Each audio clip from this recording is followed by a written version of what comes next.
문이 밝힌 바에 따르면 국립연천현충원 조성사업이 올해 9월 실시 설계가 완료가 됐다고 합니다. 이렇게 되면 연말까지 부산 인허가 절차를 진행되고 내년 하반기에 착공을 할 것으로 이렇게 전해지고 있고요. 서울 대전에 이은 세 번째 국립현충원이 이제 들어서게 되는 겁니다. 신서면 대광리 93만 9,200평방미터의 10만 기 규모의 공안시설, 부대 시설을 조성하는 것이 목적이고 2025년 완공 예정이라 그럽니다. 현재 토지 보상이 한 30% 정도 진행이 됐다고 합니다. 오늘 전국 세 곳의 상생형 일자리 협약이 이루어졌죠? 네. 충남 부산시, 전북 익산시, 전주시 세 개 지역입니다. 도사민정 대표가 상생지역 일자리를 위한 상생협약을 체결한 거고요. 이거 지역 가능한 양질의 일자리를 창출하는 사업이죠. 그동안 전국에 총 12건 상생협약이 이제 체결이 됐는데 논산형하고 익산형 같은 경우에는 지금 이제 그 농식품 산업 위주로 이렇게 구성이 돼 있고요. 전주 같은 경우에는 뭐 탄소 소재 제조라든가 중간재 가공, 항공기 부품 제조 이런 쪽에 초점이 맞춰 있는 것으로 전해지고 있습니다. 네, 정기스 브리핑 이종세 평론가였습니다. 말씀 고맙습니다. 네.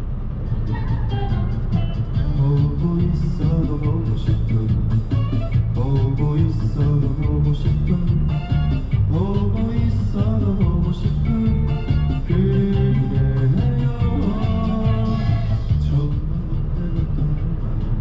듣고 있어도 또 듣고 싶은 라디오 전국 일주.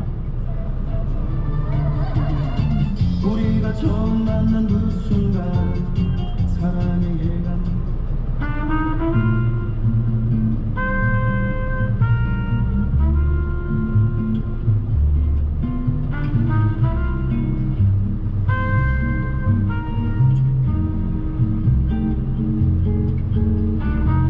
우리의 고향을 찾아갑니다. 김보민 아나운서와 함께하는 KBS 1라디오 라디오 전국 일주. 전국의 역사, 문화, 유적지를 찾아 이야기를 나누는 시간입니다. 우리 고장 역사 이야기 박광일 역사여행 전문가와 함께합니다. 안녕하세요. 안녕하세요. 자, 지난 시간에 흥인지문에 대해서 알아봤는데 이어서 오늘도 그 일대를 좀 둘러본다고요. 네, 흥인지문만 살펴보기에는 그 일대가 워낙에 이야기거리가 많아서 조금 더 살펴보려고 하는데요. 사실 이 지역이 굉장히 사람들이 북적이는 곳이고 또 어떤 것을 요즘에 구해야 될지 사람마다 의견이 다르기도 합니다. 그런데 아마 15년 전만 하더라도 이 일대의 연구는 이거였다 라고 모든 사람들이 동의할 텐데요. 바로 운동장, 경기장이었습니다. 그래서 동대문 운동장이 어떤 시절의 모습을 생각해보면 어떨까 싶어서 동대문 운동장에 관련된 또 경제 현재 역사를 담고 있기에 그 내용을 좀 준비를 했습니다. 맞아요. 동대문 운동장 하면은 그때는 고교 야구죠. 그렇죠. 맞아요. 아무래도 이제 그걸 생각하면서 막 실제로 현장에 막 지방에서 응원단이 오기도 하고 또 그거를 중계하는 화면들에서 어떤 꽉 찬 모습들 그런 것들을 보면서 많은 분들이 아마 그 응원했던 기억이 나실 것 같은데요. 네. 지금 동대문 일대는 동대문 역사 문화공원으로 부르고 있습니다. 그래서 이제 흥인지문, 한양도성을 포함해서 그 일대 역사를 살펴볼 수 있는 지역으로 나눠 놓았는데요. 그 한켠에는 이제 조그맣게 동대문 운동장 기념관이 있습니다. 그래서 여기에서 동대문 운동장의 역사를 살펴볼 수 있는데요. 동대문 운동장의 시작은 굉장히 일찍 시작했습니다. 1925년에 이제 당시 경성운동장이라는 이름으로 들어서게 되는데요. 정식 준공은 이제 1926년 3월 31일이지만 25년 10월 달에 이미 개장을 하게 됩니다. 이때 이제 들어섰던 경성운동장은 당시에는 400m 트랙이 아니라 500m 트랙이 유행을 했다고 하더라고요. 그래서 이제 500m 트랙을 갖춘 축구장 한 15,000명 정도의 관중을 수용할 수 있고요. 그 다음에 7,000명 정도의 관중을 수용할 수 있는 야구장, 그 다음에 이제 3,800명 정도를 수용할 수 있는 정구장, 그 테니스장이죠. 네. 테니스장으로 이루어져 있었고요. 1934년에는 한 600평 규모의 수영장도 들어서면서 명실상부하게 일제강점기 최고의 이제 종합경기장으로 자리를 잡았습니다. 그러니까 동대문 운동장이 어쩌다 생긴 곳이 아니라 어떻게 보면 우리나라 스포츠 역사의 산실이라고도 할 수 있는 장소네요. 네, 맞습니다. 그런데 이제 사실은 이 시기에 일제강점기라는 면에서 약간 묘한 뉘앙스를 가지고 있다고 볼 수가 있는데요. 사실 이 자리가 이렇게 넓게 운동장이 들어설 수 있었던 배경에는 여기가 원래 군사들이 훈련하던 훈련장이었습니다. 네. 그래서 이제 보통 여기를 하도감 이렇게 이제 불렀었는데 성의 동쪽에서는 가장 넓은 곳, 그래서 성동, 원도 이런 표현을 많이 썼었는데요. 이곳에 이제 일제가 여기 대규모 운동장을 짓겠다라고 하면서 앞에 말씀드렸던 경성 운동장을 짓게 되고요. 사실은 이런 운동장 건설에 있어서는 당시 자기네 왕자의 어떤 결혼식을 축하한다는 의미, 더불어서 여기를 어떤 정치적인 의미로서 식민지집의 어떤 우월함을 드러내는 장소 이런 것들로 복합적으로 쓰려고 했던 부분들이 있다고 볼 수가 있는 거죠. 그래서 뭐 일제 의도대로 된 건가요? 사실은 이게 스포츠라고 하는 게 하는 것과는 다르게 돌아가는 경우가 많잖아요. 처음에는 아마 이제 그들의 정치적인 목적을 다루는 여러 행사들이 열리게 되면서 그 의도를 조금씩 어떻게 충족해 가는가 싶었는데요. 사실은 이 운동 경기에 특히 이제 응원을 하게 되면서 사람들이 여기에 모이게 되면서 오히려 민족 의식을 하나로 모으는 특별한 장소가 있다고 볼 수가 있습니다. 아마 그 중심에는 가장 인기 있었던 몇 개의 스포츠가 영향을 끼쳤을 걸로 보이는데요. 당시 최고의 인기 있었던 스포츠는 축구였습니다. 아, 역시. 그래서 그 축구가 여기저기서 막 이제 팀이 생겨나면서 서로 이제 경기를 하게 됐는데 특히 이제 가장 인기 있었던 거는 일종의 라이벌전이라고 할 수 있는 경평전. 그래서 서울과 평양의 대표 선수단들이 경기를 하는 이 라이벌전이 경성운동장에서 열리면서 어마어마한 인기를 올리기도 했었습니다.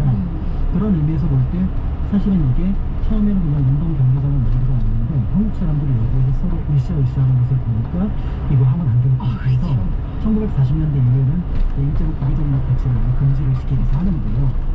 또 한편으로 이제 축구와 더불어 또 가장 인기 있었던 희한하게 우리나라 사람들이 스포츠를 다 잘해서 이 야구 역시 이제 굉장한 인기를 끌게 되는데요. 1928년에 우리나라 최초의 홈런이 터진 곳도 경성운동장 야구장이 됩니다. 당시 이제 연희 전문을 다니고 있었던 이영민 선수가 홈런을 쳤었는데요. 그때 이제 한국인 학생이 중심이 됐던 연희 전문, 그 다음에 일본인 학생이 중심이 되었던 경성의점이 시합을 벌인 과정에서 일어난 그 홈런이었고요. 이 경기에서 이제 연희 전문이 경성의점을 3대2로 이겼습니다. 그리고 이제 또 하나 기억해야 할 만한 사건이 베를린 올림픽 마라톤 금메달리스트죠. 1936년에 올림픽 금메달을 땄던 송기정 선수가 사실은 마라톤 선수를 하기 전에는 장거리 육상 선수였습니다. 그래서 이제 5,000m, 1000m를 주로 달렸었는데 1931년 5,000m 경기에서 2위를 이 경성운동장에서 하게 되면서 그때부터 한 13번 정도 여기서 장거리 선수로 활약을 하게 됩니다. 13번 중에 10번이 우승입니다. 그러니까 이제 많은 분들이 와서 이 정도로 잘 뛰면 마라톤으로 전향해야 한다 라고 하게 되면서 우리가 알고 있는 베를린 금메달리스트로서의 모습을 보여준 장소이기도 합니다. 야, 송기정 선수도 그럼 이 동대문 운동장에서 뛰셨군요. 그렇습니다. 자, 그렇다면 건국 이후에 경성운동장은 어떤 모습으로 변모를 하게 될까요? 네, 일제 강점기에 경성이었던 곳이 서울로 바뀌었으니 운동장으로 이제 바뀝니다. 그래서 서울운동장. 그래서 이제 꿈 같은 이름이기도 한데요. 이 시기 아마 한국 스포츠의 최고 도시이 되었습니다. 그런 생각이 들기도 합니다. 먼저 이제 1945년 10월달에 광복 기념 경기가 열리면서 꿈에도 오르던 스포츠가 되었습니다. 그 다음에 임시정부 요인들이 중국에서 돌아왔을 때 환영식이 열렸던 것도 바로 이곳 서울운동장이었습니다. 그 다음에 이제 국군의 날, 어린이날 행사 더 나아가서 뜻밖에도 이제 미스 코리아 대회도 여기에서 정말요? 네, 열렸다고 하니까요. 그러니까 말 그대로 이제 최고의 문화공간으로서의 어떤 모습을 갖추게 되었다고 볼 수가 있습니다. 저는 세종문화회관만 기억이 나가지고 진짜 서울운동장에서 무슨 네. 그러니까 서울운동장이 이렇게 이제 여러 용도로 활용이 되지만 진짜 모습은 아마 이제 스포츠를 찾을 수 있지 않을까라는 생각을 하게 되는데요. 특히 이제 1960년대 후반에 조명판이 됐습니다. 이제 야간 경기까지 가능해지면서 말 그대로 스포츠의 일원이 되었다고 볼 수가 있고요. 1970년대 최고의 인기 스포츠가 뭘까요? 아마 고교 야구가 라는 생각이 드는데요.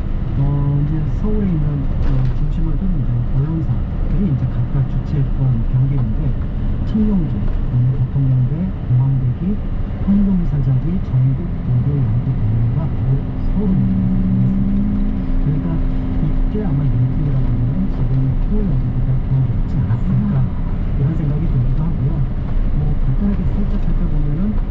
16년도 결승에서 완봉승을 했던 선수가 최동원 선수. 그러니까 우리가 알고 있는 이 서울운동장을 향한 뜨거운 눈길들을 짐작해 볼 수가 있습니다. 네. 그리고 이제 축구 또 빼놓을 수 없는데요. 차범근 선수 역시 이제 1970년대 서울운동장에는 만날 수 있었고요. 특히 이제 당시는 팍스컵이라고 해서 박 대통령컵 아시아 축구대회가 있었는데 조금 지금 들으시면은 그랬어? 라고 하지만 그때는 이제 말레이시아가 우리나라의 어떤 라이벌이었거든요. 그렇군요. 그래서 지고 있던 중에 7분 만에 차범근 선수가 3골 해트트릭을 기록하면서 경기를 무승부로 만들면서 이제 국민적 영웅이 되었고, 이런 인기 속에서 우리나라 사람으로서는 최초 독일 분데스리가에 진출하면서 이후에 이제 많은 후배들이 유럽으로 갈 수 있는 발판을 마련하기도 했습니다. 네, 정말 그야말로 인기 스포츠 요령이었던 이런 서울운동장, 동대문운동장으로 간판을 바꿨던 건 언제예요? 1984년이 됩니다. 이제 아시안게임하고 서울올림픽을 준비하게 되면서 잠시 후에 종합운동장을 생각하면서 약간 그 지위가 좀 낮아졌다 이렇게 볼 수가 있는데요. 대신 이제 잠실에서는 주로 프로야, 그다음에 이제 동대문운동장에서는 아마추어 경기가 이루어지게 되면서 아마추어 어떤 스포츠의 메카로서 의미를 갖게 됩니다. 그럼에도 이제 동대문 일대에는 많은 사람들, 그러니까 뭐 관객이라든지 선수단이라든지 또 그거를 기적에 뭐 물건을 팔러 오는 상인들이라든지 이런 어떤 북적거림들이 있었는데요. 그런데 이제 새롭게 이제 다른 곳에 계속 운동장들이 생겨나면서 경쟁이 더 밀리게 되고요. 그 다음에 이제 청계천 보건사업 과정에서 갈 곳이 없어진 노점 사람들이 활동할 공간으로 뜻밖의 이제 축구장을, 풍물 벼룩시장을 만듭니다. 그게 이제 2003년에 일인데, 그러면서 이 일대에서 조금 다른 생각들을 하게 되면서 2007년 대통령이 전국 대학로를 결승전을 끝으로 야구장까지 철거되면서 이제 역사 속으로 경기장의 모습을 사라지게 됩니다. 맞아요. 경기장보다 나중에는 이제 용품을 파는 것들로 이제 많이 바뀌게 되는데, 자, 한국 스포츠 요람자 역할이던 동대문 운동장의 역사, 한눈에 좀 들여다볼 수 있는 것도 있을까요? 네, 역사문화공원에서 한쪽 편에 있긴 하지만 동대문 역사문화 기념관을 살펴보시면 좋을 것 같고요. 그 운동장 기념관에 가시면 그 모습을 살펴보시면서 한편에 철가루장이 정확하게 있습니다.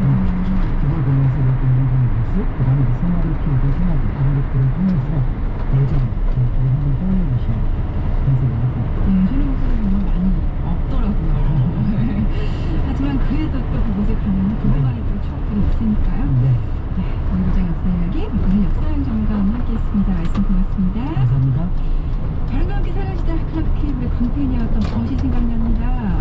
미국에 가서 클라크 케이블을 만나는 게 꿈이라고 했던 벗인데 소식이 끊겨버렸어요. 나의 범 누구야? 어떻게 지내니? 미국에 갔니? 8925님. 자, 이렇게 또 벗이 그리운 분들도 계실 거예요. 오늘 좀 생각나는 그분에게 전화 한 통 넣어보는 건 어떨까 싶어요.